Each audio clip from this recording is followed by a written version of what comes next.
E os destaques de hoje, uma semana trágica para mulheres brasileiras. Os Bolsonaro estão por detrás do afastamento do governador do Rio.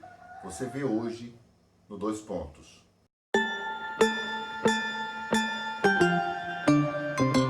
Olá, como vão todos? Está começando mais um programa Dois Pontos aqui pela Repórter Nordeste TV, iniciativa do portal repórternordeste.com.br. Aqui do meu lado, a presença sempre ilustre da cientista social e escritora Ana Cláudia Laurindo, e vamos conversar um pouco, debater a respeito das notícias, dos assuntos que circulam pelas redes sociais, como, por exemplo, uma semana trágica para mulheres brasileiras, casos de violência, Ana Cláudia Laurindo, que estão se repetindo de uma maneira ostensiva e no país. Por exemplo, como um deles que nós vamos abordar aqui foi de Ana Cristina da Silva.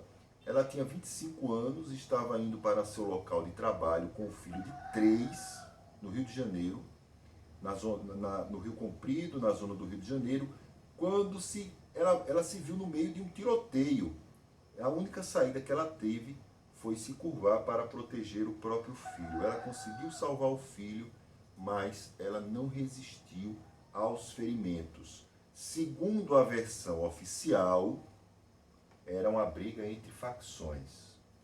Ana Cláudia Laurindo. Muito triste a história da Ana Cristina, uma mulher muito jovem ainda, no seu período produtivo, trabalhando e para proteger o filho, Isso é emblemático.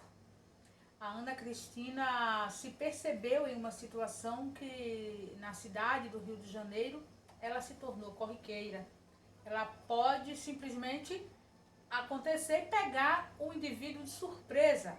Então, a Ana Cristina, que estava na zona norte do Rio de Janeiro, levando seu filho de 3 anos e de repente no meio de um tiroteio. O que restou a essa mãe? Curvar e deixar que o corpo protegesse a vida do filho, dando a própria vida para proteger a criança. Ela conseguiu de fato salvar o filho, mas ele ficou sem mãe. A violência urbana e a naturalização dessa violência é uma chaga crescente no nosso país e, de algum modo, é um dos motes do armamento. O armamento a qualquer custo. Essa violência tornada corriqueira, que ela pode, de repente, pegar alguém, como aconteceu com a Ana Cristina. Isso gera revolta, gente. Olha, isso gera revolta. Isso gera indignação? Gera muita indignação. Isso, para um programa de televisão policialesco, é um jantar lauto. Por quê? Porque parte do fato para insuflar a sociedade e insuflar o ódio ao não armamento. Perceba a conexão que é feita. Aconteceu este lamentável fato como ocorrência de uma violência tornada corriqueira. A mídia que se apropria de um fato deste tipo e insufla no indivíduo a ideia de que ele precisa de autoproteção armada. A Ana Cristina se tornou vítima letal. Seus 25 anos foram encerrados deste modo, no meio da rua, numa distância de políticas públicas de segurança, porque o Brasil, ele não fomenta discussões, debates sobre políticas de segurança. Ele fomenta debates sobre uma sociedade de polícia ou uma sociedade armada. A qualquer custo. É isso que é mais grave. Este fato, ele ocorreu.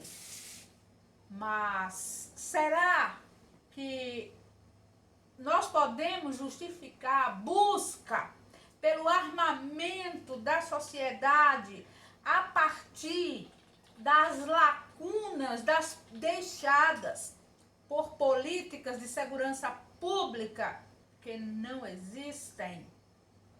Vamos pensar. E outro caso interessante também, pela tragicidade do que nós estamos vivendo no Brasil, nesses tempos atuais, é que uma outra vítima, também alvejada por tiro de uma arma, que estava dentro da própria casa, o nome dela é Angélica Oliveira, de 30 anos, ela estava grávida de 9 meses. A filha de Angélica, uma criança, ela teria disparado acidentalmente nas costas da mãe. Antes que a gente possa partir para aquela situação do julgamento da criança, já que hoje é tão normal chamarmos crianças de assassinas, depois do que nós vimos lá em Recife, com o aborto, a qual aquela criança de 10 anos foi submetida numa condição absolutamente adversa, mas que uma parte da sociedade, mais da extrema-direita, condenou essa menina praticamente ao inferno e incitou nas redes sociais até o assassinato, ao linchamento dessa criança. Nós temos uma criança envolvida nesse outro episódio, lá na zona rural de Macapá. Mas o que é que uma arma, Ana Cláudia, o que é que uma arma fazia dentro da casa nessas condições? Então, Odilon, infelizmente, na mesma semana, as duas vítimas, elas cumpriram a sentença que lhes foi imposta por uma sociedade violenta. A Ana Cristina se tornou vítima no meio da rua, em uma situação da qual ela não participava.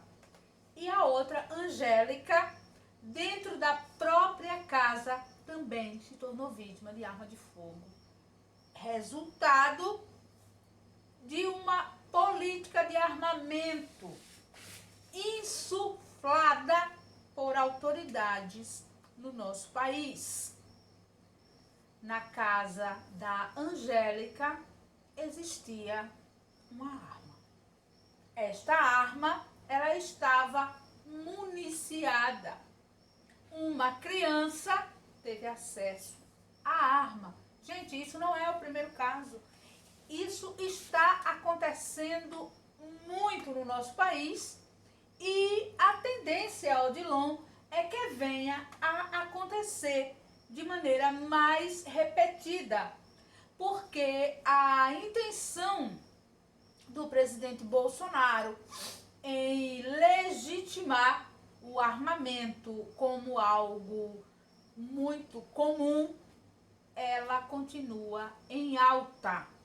O lobista da indústria armamentista no Brasil é o presidente. E a arma dentro de casa, ela aumenta em maneira significativa e assustadora a quantidade de incidentes domésticos com vítima letal. Você imagina que, num caso desse, para esta criança que vai carregar essa história, este trauma, esta ferida de ter disparado, mesmo que acidentalmente, a arma que matou a mãe e o feto, que já estava prestes a nascer, pois a gravidez já se encontrava em um estado avançado. Agora nós fazemos um link entre a morte da Ana Cristina e a morte da Angélica e toda uma situação de trabalho ideológico no favorecimento do armamento da população brasileira sendo posta em xeque. Será que é com violência que nós vamos combater violência? Será que a arma em casa, ela de fato traz proteção? Pois não, Odilon. Não, é só para poder mostrar como, nesse caso da violência contra a mulher, a desvantagem sempre está com a mulher. Se a gente for observar bem o noticiário, o que sai no dia a dia dos jornais, da imprensa policial, nós vamos perceber que sempre a mulher é a vitimada numa situação que envolve ou a arma branca e agora com o crescimento largo e alto da arma de fogo. Tem um caso interessante aqui, uma matéria que saiu essa semana, Ana Cláudia, mostrando que o Brasil teve uma mulher assassinada a cada duas horas em 2018, segundo aponta o Atlas da Violência. Lembre-se, nós estamos falando de dados de 2018. Os dados atuais, ou seja, os que nós estamos vivendo, o da pandemia, por exemplo, de 2020, eles ainda vão ser processados, mas eles vão ser, obviamente, mostrados e mais detalhados no futuro, e no futuro que não vai demorar tanto assim. Porém, só para a gente perceber o quanto esse contexto de violência feminina, violência contra a mulher, ele vem crescendo de maneira assustadora. Tem uma advogada chamada Tatiane Naumann. Ela tem um escritório no Rio de Janeiro e ela diz que observa que os casos de violência contra a mulher, ela fala de violência psicológica contra a mulher, cresceram 70% durante a pandemia. Então nós temos duas situações. Os assassinatos de mulheres, como a gente vem falando, como a gente mostrou aqui no programa, e agora também a questão da violência psicológica. Ela percebeu que, segundo essa advogada, houve esse crescimento da violência contra a mulher, a violência psicológica. Então, você imagina, Ana Cláudia, o que é que no futuro, não muito distante, os números vão mostrar a respeito da pandemia no Brasil. Por enquanto, essa tragédia que a gente observa, se essa tragédia que nós estamos vendo no noticiário policial é o que é, imagine quando os pesquisadores que já estão fazendo esse trabalho, eles forem adentrando os detalhes de todas essas situações e forem catalogando números, ainda dados, tem, Odilon, enfim, um agravante. Você imagine que se existe um crescimento de violência psicológica, violência intimidatória e armados, e as casas cheias de armas de fogo, o que é que vai acontecer? Existem também linhas de pesquisa que mostram que o armamento, ele acaba transformando a mulher em uma vítima em potencial, porque a maior parte dos feminicídios, eles são cometidos por companheiros. Exatamente. Por companheiros. Então, a arma dentro de casa, ela nunca foi e nunca será a solução para a violência que está lá fora. Nós precisamos sim de políticas públicas de segurança, políticas voltadas para a segurança da população, políticas que devem ser implementadas, que devem ser reelaboradas, que devem estar sempre sendo olhadas com um timbre humanitário, porque segurança pública é uma questão humana, é uma questão de humanidade, sim, não é lobby para enriquecer a indústria do armamento. Isso só acontece porque nós somos uma sociedade que bebe em fontes tendenciosas de caráter midiático e hoje nós temos um presidente lobista da indústria do armamento. Por quais razões? Talvez existam vínculos mais estreitos do que diz e pressente a nossa vã filosofia. Percebendo também que, reconhecendo o mérito de algumas instituições do Brasil no combate à violência à mulher. Nós temos um trabalho bastante ostensivo em alguns tribunais de justiça pelo Brasil, campanhas levadas adiante pelos ministérios públicos, não sei se o plural é esse, ministérios públicos ou ministério públicos, enfim, por todos os órgãos ministeriais ligados, no caso ao Ministério Público pelo Brasil. Porém, ainda assim, nós temos o avanço, o recrudescimento dos casos de violência. Eu não sei se esses casos, Ana Cláudia, não sei se você vai concordar comigo, eu até queria que você explicasse melhor isso. Eu creio que a violência contra a mulher ela não está crescendo, ela está sendo mais visualizada, ela está aparecendo melhor, principalmente os casos que estavam cercados entre quatro paredes e que ficavam, digamos assim, no silêncio tumular da família. Então é como se esses casos eles sempre existissem, mas eles não eram catalogados, eles não apareciam. O que é que você acha disso daí? Olha, Bruno, existem estimativas de que está crescendo sim, porque hoje o Brasil ele tem um caráter misógino assumido na figura do presidente. Ou seja, se existiam elaborações morais de contenção para determinados indivíduos que já carregavam em si essa estrutura misógina, esse machismo violento, letal, com as aparições do presidente no estímulo mesmo às atitudes de violência contra mulheres, estes casos eles se tornaram comuns. Então houve um crescimento por conta da derrubada das barreiras íntimas, das barreiras morais que ainda existiam. É muito importante quando escolhemos um representante para o posto de presidente de um país, observar aquilo que a presença, o discurso e a atuação deste personagem vai evocar. No caso, Bolsonaro, desde os palanques, evocava a misoginia, que é o ódio à mulher. A mulher precisa estar alocada dentro de um padrão da estrutura patriarcal para corresponder aos desejos egoístas, aos desejos sufocantes de homens machistas, quando não elas se tornam alvo de todo tipo de aberração. Voltemos um pouquinho atrás e lembremos das situações que o Bolsonaro, então deputado, protagonizou diante das câmeras dos repórteres contra a então deputada Maria do Rosário.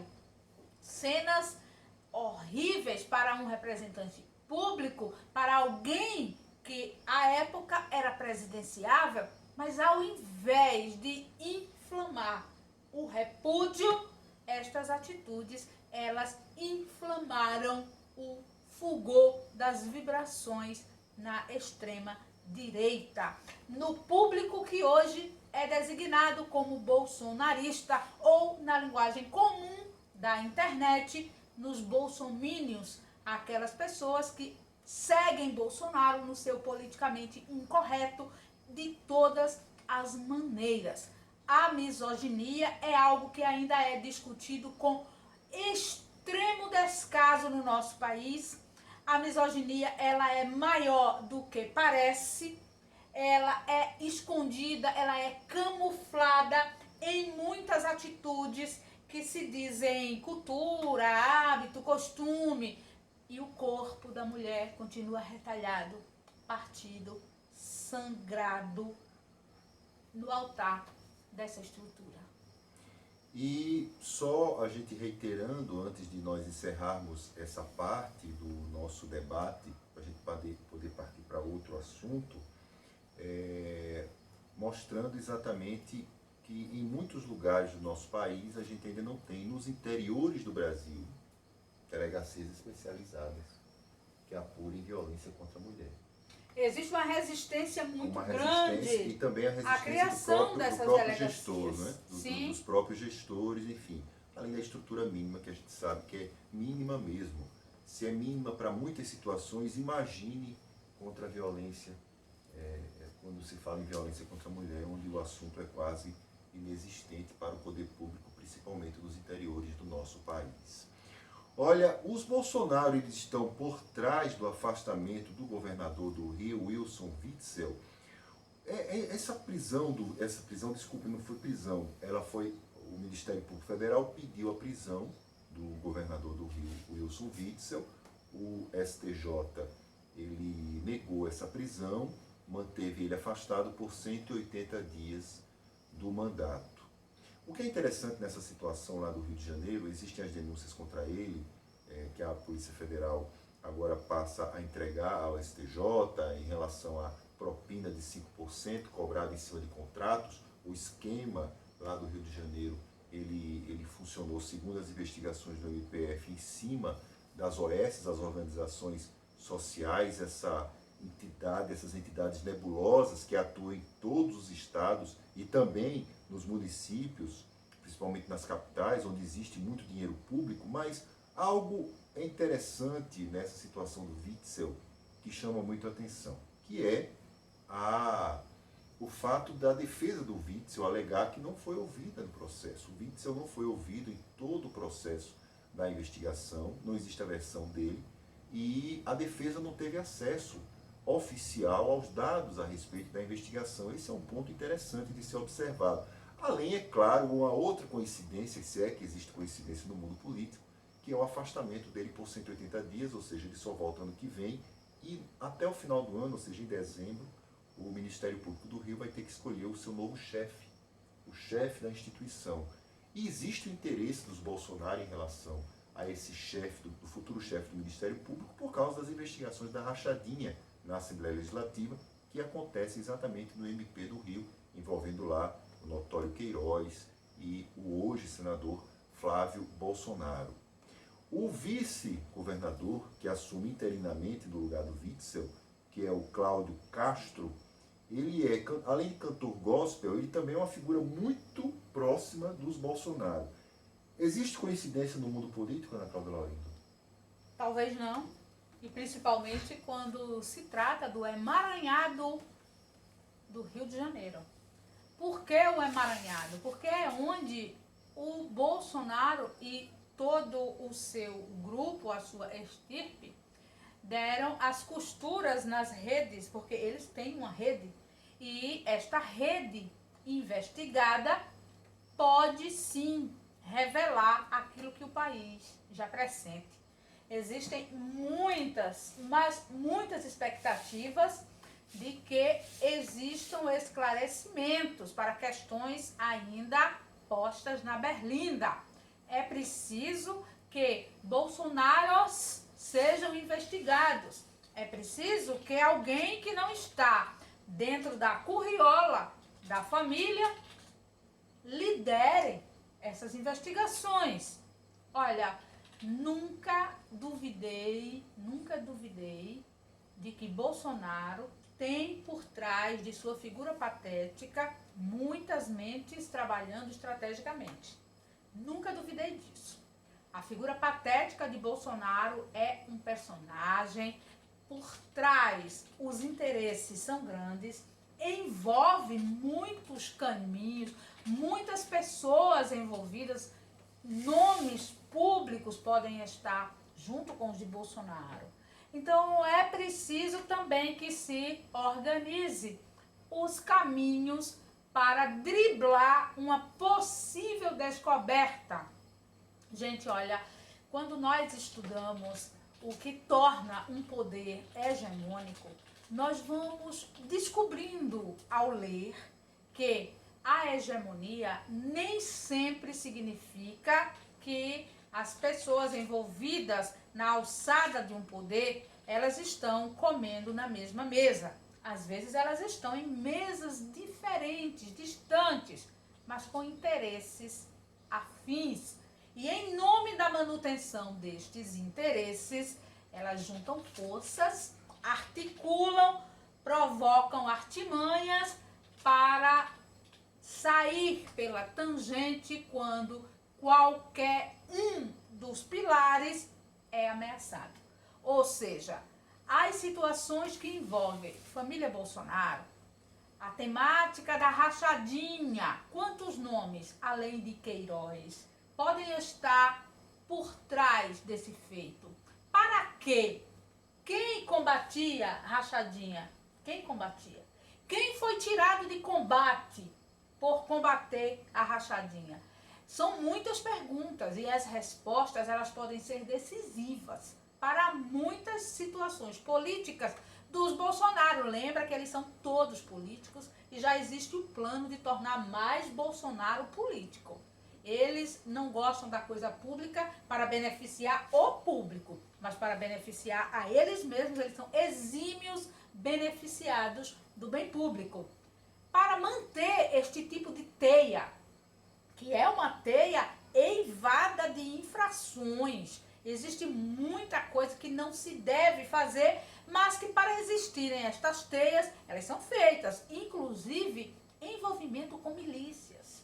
Algo que o Rio de Janeiro abriu para o país de maneira exemplar depois que Bolsonaro se tornou presidente do Brasil. Mas o Rio de Janeiro já lida com essa situação muito antes de o Brasil tomar a consciência de que ela existe e quais são as proporções. Neste caso, o governador do Rio de Janeiro, por ter um projeto próprio de continuidade de carreira política, tenha se tornado, de fato, uma ameaça aos Bolsonaro, que estando na condução da estrutura macro da política, utilizam-se de subterfúgios os mais inusitados. Imagina os que são visíveis para conduzirem as situações em benefício próprio, pois se tem algo que bolsonaros mostram que sabem fazer, é beneficiar-se.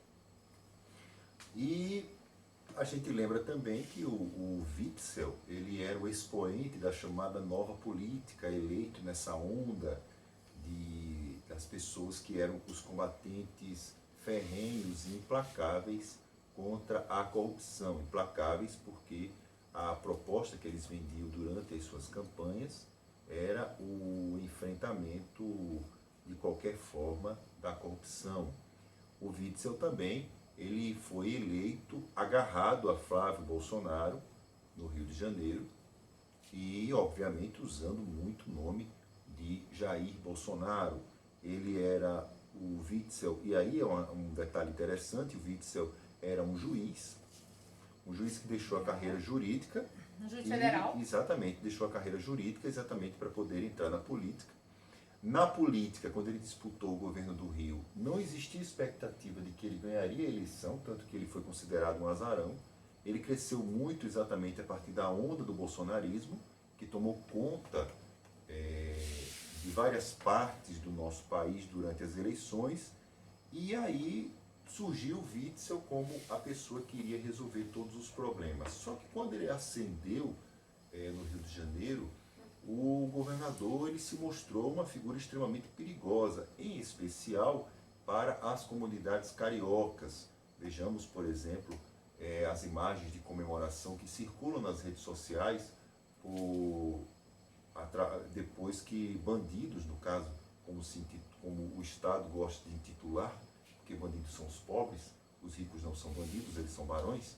Então, bandidos eram assassinados, e aí existia aquela imagem de comemoração do Witzel, que transformava corpos acumulados nas periferias do Rio de Janeiro em palanque para poder aparecer e aparecer cada vez mais no contexto carioca. A partir de então, durante a pandemia, houve uma mudança na lógica do Witzel no governo do Rio.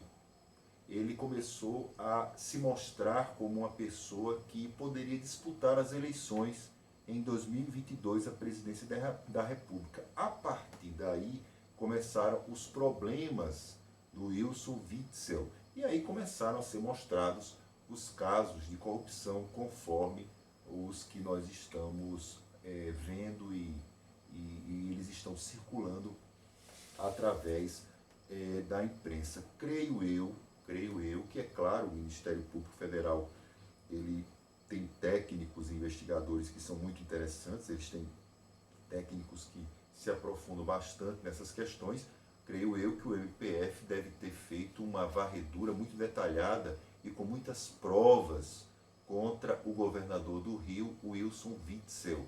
Mas existem aspectos que não devem ser deixados de lado. E aí nós vimos hoje a coletiva que o Witzel participou, em que ele declarou que existe uma aproximação entre os Bolsonaro e uma figura do Ministério Público Federal. Isso é algo, é claro, a ser apurado pelo Conselho Nacional do Ministério Público. Porém, como nós sabemos que o Conselho Nacional do Ministério Público age como age e prevalece e bastante o espírito de corpo, é possível que isso não seja levado adiante e a gente perceba que o Witzel, e espero que isso não aconteça, que o Witzel seja transformado numa criatura que estava atrapalhando o projeto de poder dos Bolsonaro e tinha que ser retirado do caminho a qualquer custo. Não é isso, Ana Cláudia? É importante ressaltar que não é uma figura grata, tem comportamento fascista, tem comportamento violento e incita a violência. No entanto, como governador eleito, os direitos precisam sim ser preservados para que não se repita agora à direita o que foi feito à esquerda para tirar Lula do páreo e Bolsonaro ser eleito.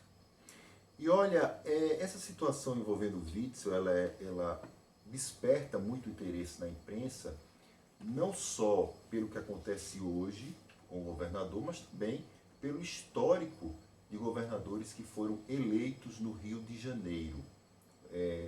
Eu creio que depois de Brizola, depois teve a Benedita da Silva, mas a Benedita não foi eleita, ela era vice do Antony Garotinho. Eu creio que a Benedita da Silva foi a única até hoje dos governadores que estão vivos do Rio que não foi presa. E ela hoje é candidata, ela é opção, mais uma vez, na disputa eleitoral do Rio de Janeiro. Eu acompanho um pouco pelas redes sociais a Benedita da Silva e existe uma grande resistência em apresentar o nome dela. É claro que existe a questão da cor, etc., e aí é uma questão estrutural, é a questão do nosso racismo, a questão histórica que o Brasil possui, infelizmente, essa chaga horrorosa, mas eu percebo também que existe um problema lá no Rio que se refere à própria maneira como o PT articula os nomes para a candidatura. Bom, a gente pode debater isso em um outro programa, mas voltando a essa questão do governo do Rio, existe hoje, nós temos expoentes do jornalismo nacional que estão responsabilizando o eleitor do Rio pela ascensão de governadores que mal saíram do Palácio da Guanabara, foram direto para a prisão. E aí nós tivemos o Antony Garotinho, etc, etc.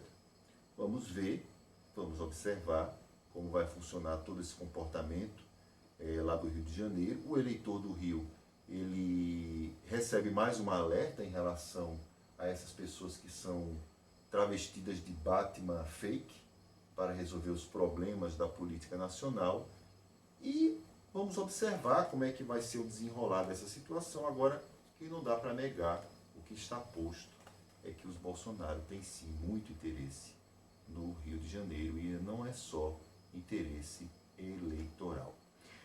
Muito bem, encerrando nosso programa Dois Pontos de hoje, agradecendo a presença de Ana Cláudia Laurindo, escritora e cientista social, agradecendo também a cada um dos amigos internautas que estão curtindo, compartilhando, marcando os amigos nas redes sociais, mostrando o trabalho, não somente do Dois Pontos, mas de toda a programação, inclusive os ótimos programas levados adiante por Ana Cláudia Laurindo e de todos os outros que nós temos aqui ao longo da Repórter Nordeste TV, grave esse nome, Repórter Nordeste TV, vinculada ao portal repórternordeste.com.br e